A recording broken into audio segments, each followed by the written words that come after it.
Alright, this could be the first update on the Dodge. Showing the Chevy right now. Got the death wobble, so we gotta figure that out. It's got the Dana 60 and all that good stuff. Anyway, the Dodge. 1995 Cummins. As you can see, we replaced the driver's side fender. This is an OEM fender off another truck. It's in primer gray for now. I think that was off a 98 and up because it's got the bigger headlight opening for the dual bulb headlight. This one is off a 97, I believe. I pulled this one myself out of the junkyard. Pretty good, no rust, good fenders. Also on this side we painted the wheel. That's a chassis saver on it. Came out pretty good. Down here I used Stone Guard from Napa. It's pretty expensive. It's about 16 bucks a can, but it comes out really nice and it holds up pretty well from what I've seen. My doors are a little crusty. The rockers are actually good, so I didn't want, I took pictures and everything before I did it. I didn't do it because it was all rotted out. I just did it to protect it. It's got a little cab corner rod under here, as you can see right there. But I'm gonna be cutting that out and replacing it eventually. Same with this bed rod right there. But for now, it looks all right. And again, it holds up pretty good. What I'd eventually like to do though is, do patches here and then patch the bed. Surprisingly, the supports and understructure on the bed are really good, but the side panels are pretty crappy. You can see there's some rust in there, so I have to deal with it at some point, but not right now. So 2 fenders, bodywork's done on this side as far as I'm going to take it for right now. Back here I replaced the tailgate. This is actually a white tailgate. As you can see, it's not the original.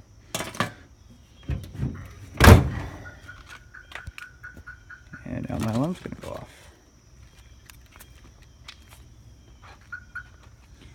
Okay, but we put in new taillight lenses. I mean, not taillight, marker lights in the center there. The paint job came out terrible on the tailgate. It's supposed to be a flat black, but it was Rust-Oleum. The new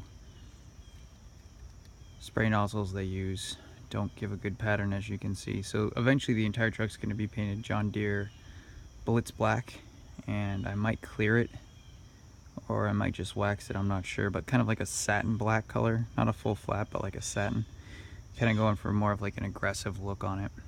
Also planned for newer style tow mirrors. That's gonna be pretty much it for the exterior. I'm not looking to go too crazy. I'm gonna keep it very much stock. But again, shined up the simulators, painted the wheel. The biggest project's been cleaning the inside because the inside is nasty. So I've been shampooing the carpet a couple times. I gotta do it again. I cleaned up the seat a lot. You can see it's blown out right here with a rip, but it's actually still really comfortable. It's just very worn. In here, right here, this is where the guy's arm was. It dipped down, and I mean, it literally pushed all the foam out, so it's a big worn spot. But, functional as it is, so we're gonna leave it for a while. Headliner's starting to fall, so that's gonna be one of my next projects, to rip the headliner out of this thing, and then I'll redo it. Picked up online a set of pillar gauges out of a same era truck with the pod, so of course I got to replace the plastic clips. We got EGT or pyro, boost of course, and then trans temperature, which is important because it is an automatic truck after all. I also did one other thing under the hood. I gotta do hinges. I have another hood out back. This one I'm going to leave on for right now because it's kind of cool. The one I have out back is a sport hood. So this is painted body color and these are black. But the hood, you can see it's got some rot right there. I just like the faded look of it though, so I'm going to leave it this way for a while. And again, the reason that I'm just leaving it like this for a while till I get the time to paint it. And that's when it'll become that Blitz black color. I'll probably debadge it too. Alright, under the hood, everything's still working. Radiator's good, top that up. She's running pretty good, no blow by for 190,000 miles. Is pretty good. It's good ABS and stuff, which I thought was kind of cool. Kelsey Hayes unit. This week I'm going to be doing the timing cover gasket, the crankshaft seal down in there, and of course the killer dowel pin will be tabbed because I want it to not fall out and crack my timing cover. I noticed the alternator has been recently replaced, and then I also did the big air filter. This is the 6637 or something like that, the Napa one. I wanted to do the 285 or something like that. I can't remember the name of it. It's huge. It's way bigger than this one. But you know, those things now are $92 a piece. So I decided to do this one instead. A little bit cheaper. A lot of the Power Stroke guys run these. This is more than enough airflow. It actually flows better than the bigger filter. But what I did was I put a piece of PVC pipe inside to act as something to clamp to, and then I tighten this down. At the same time, I removed the silencer ring from the turbo, so you can definitely hear it whistle a little bit more. It sounds pretty cool. Sounds good under load. But I did this, I need to replace my air filter anyway, and because this is a replacement fender, I didn't have the studs in my fender for the air box, so instead of putting all that stuff in, I said now would be a good time to do the big filter, especially if I turn up the pump and do things later on down the road. What I am going to do though is build a heat shield that'll come here and seal off the turbo, and then here to seal off the battery, and then I'll put some either rubber hose or something on the top so it can crush up against the hood liner. But I want to seal this away from engine heat as much as possible. It's something a lot of people forget to do, and then you're just sucking a bunch of hot air off your turbo and not really doing anything. It still sounds cool, but it's not really doing anything as far as cold air. This right here is a Turtle Wax product. It's to restore black trim, and I put some on here. You can see where I didn't use it, and it actually looks really good. So I would so far recommend that product. It's turned out pretty decent. The last thing I did to this recently was to upgrade, or not upgrade, I'm sorry, was to turn up the idle, because the idle was way low. It was idling around like 300 RPMs, which made it a pain in the ass to start. You had to hold your foot on the accelerator pedal, and it didn't like to start, and blah blah blah. So I turned it up to roughly 750. I think I'm going to turn it down a little bit because it kind of creeps in gear, which I don't like. But you see, we'll wait to start. I'm going to turn down the radio there. Wait till starts off. Alright, hold that like that. Oh, and I replaced the steering wheel. This is when I got out of the junkyard, it's not all ripped up, which is pretty nice. But I'll just do this again. You can see right there, wait till start goes out. These things start awesome. That's it, first time it started in 2 days. The thing just fires right off like that. So you can see, yeah, it's probably idling a little high. I could probably turn it down. My AC doesn't work, but from what I understand, the spec is 750 RPM, AC on, in drive. And I think I could turn it down just a little bit, but it's, you know, it's working all right.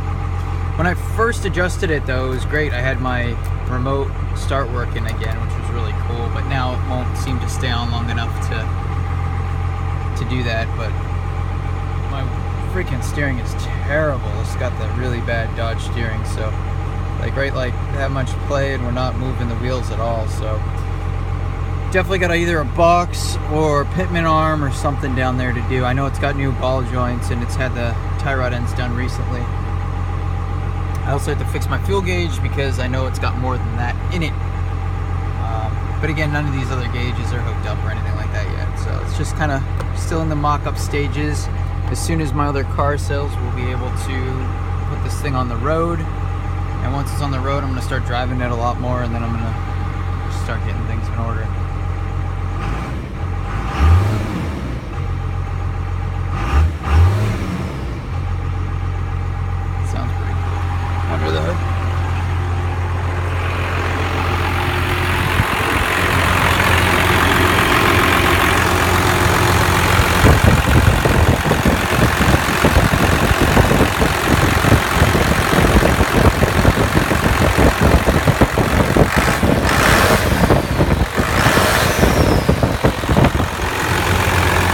really gonna rev it too high because it's cold, but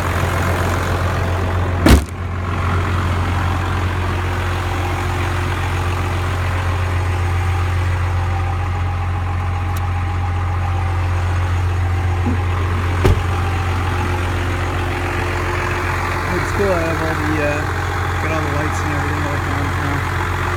What's interesting, in '95 they ran amber on both sides of the dual flare. In '96 they put a red in the back, which is what it probably should have. Oh, I also replaced this bumper. This bumper is a little bit better. It's not smashed and it's not rotted out yet, but it's getting there. Over here we got a stock exhaust pipe, 3-inch. No muffler, but it is still running the cat, so eventually that will disappear somehow, some way. But anyway, guys, there's your update on the 1995 Dodge 3500 Cummins turbo diesel. Can't wait to start driving this truck. It's going to be pretty cool.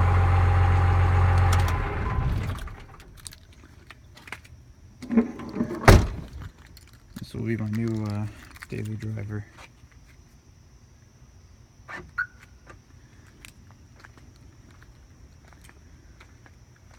I wonder if the remote start will work. Let's try it.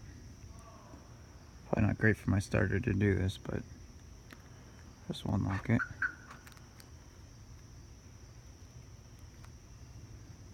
I don't think it's gonna start. Oh, it did. Look at that. Good truck. And there's the Benz for sale.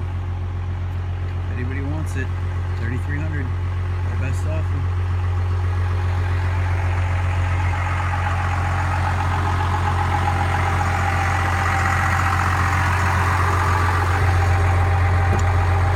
Alright guys, thanks for watching.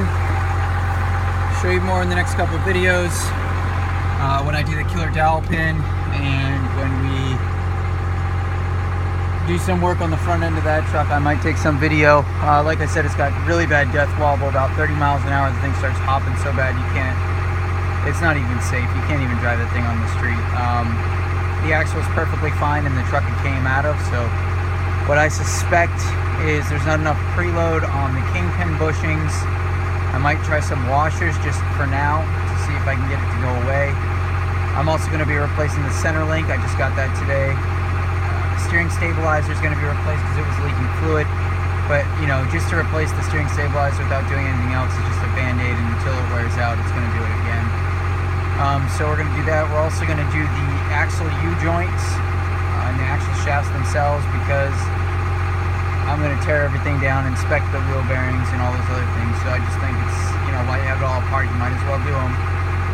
I don't think they've ever been done. I'm pretty sure they're the originals. Anyway, guys, I'd like to thank you for watching. If you have any questions, feel free to ask. Otherwise, take it easy and good luck with your projects. We'll kill this by hitting the brake pedal, I believe. And there it is. Thanks for watching, guys.